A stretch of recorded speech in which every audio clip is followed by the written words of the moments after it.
قرآن پاک کی اہم ترین صورتوں میں سے ہے. اسے ہر جمعہ پڑھنے کی تاکید ہے. جو شخص اسے ہر جمعہ کے روز پڑھے اس کے بارے میں نبی صلی اللہ علیہ وسلم نے فرمایا کہ جو جمعہ کے دن اس کی تلاوت کرے گا تو آئندہ جمعے تک اس کے لیے ایک خاص نور کی روشنی رہے گی، یعنی اللہ تعالیٰ اسے اپنی طرف سے ایک خاص روشنی عطا کریں گے. اسی طرح اس کی ابتدائی 10 آیات اور آخری 10 آیات کی فضیلت احادیث میں بیان ہوئی ہے کہ جو ان کو یاد کرے گا اور پڑھے گا وہ فتنہ دجال سے محفوظ رہے گا. تو اس کے لیے ہم یہ کر سکتے ہیں کہ ابتدائی 10 آیات کو بھی زبانی یاد کر لیا جائے اور آخری کو بھی. تو دن کی کسی نماز میں اگر ان کو پڑھ لیا جائے تو اس طرح انشاءاللہ وہ فضیلت جو اس کی حاصل ہو سکتی ہے وہ ہو جائے گی.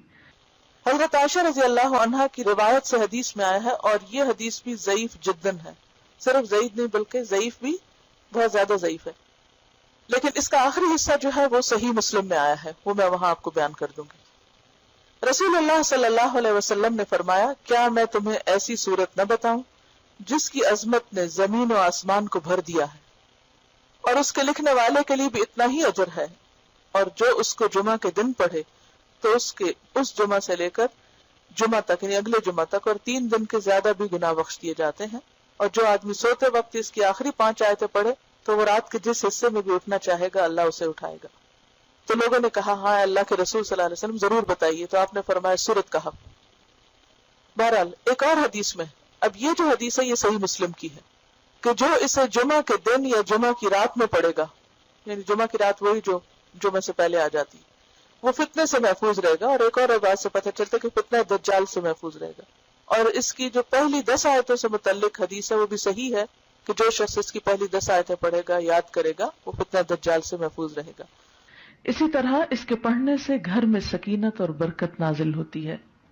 ایک مرتبہ ایک صحابی نے سورہ کہف پڑھی، گھر میں ایک جانور بھی تھا، وہ بدکنا شروع ہو گیا. انہوں نے غور سے دیکھا کہ کیا بات ہے، یعنی میں قرآن پڑھ رہا ہوں اور قرآن پڑھنے سے تو ظاہر ہے سکون نازل ہوتا ہے، یہ جانور کو کیا ہو گیا جو اچھل کود کر رہا ہے. تو انہیں ایک بادل نظر آیا جس نے انہیں ڈھانپ رکھا تھا. صحابی نے اس واقعے کا ذکر حضور اکرم صلی اللہ علیہ وسلم سے کیا تو آپ صلی اللہ علیہ وسلم نے فرمایا، اسے پڑھا کرو، قرآن پڑھتے وقت سکینت نازل ہوتی ہے. ہمارے گھرانوں میں سکون کیوں نہیں رہا؟ اس میں بہت سی وجوہات میں سے ایک وجہ یہ بھی ہے کہ میوزک کی آوازیں تو دن رات بلند ہوتی ہیں لیکن قرآن کی تلاوت کی آواز کم ہی سنائی دیتی ہے. اس کے لیے میں یہ سجیسٹ کروں گی کہ ایک تو قرآن پاک کا کچھ نہ کچھ حصہ نماز فجر کے بعد بلند آواز سے تلاوت کیا کریں کہ آپ کے آس پاس کی چیزیں سنیں، آپ کے گھر کے افراد سنیں، در و دیوار سنیں، کیونکہ جہاں جہاں تک قرآن کی آواز جائے گی وہ سب چیزیں آپ کے حق میں گواہ بنے گی.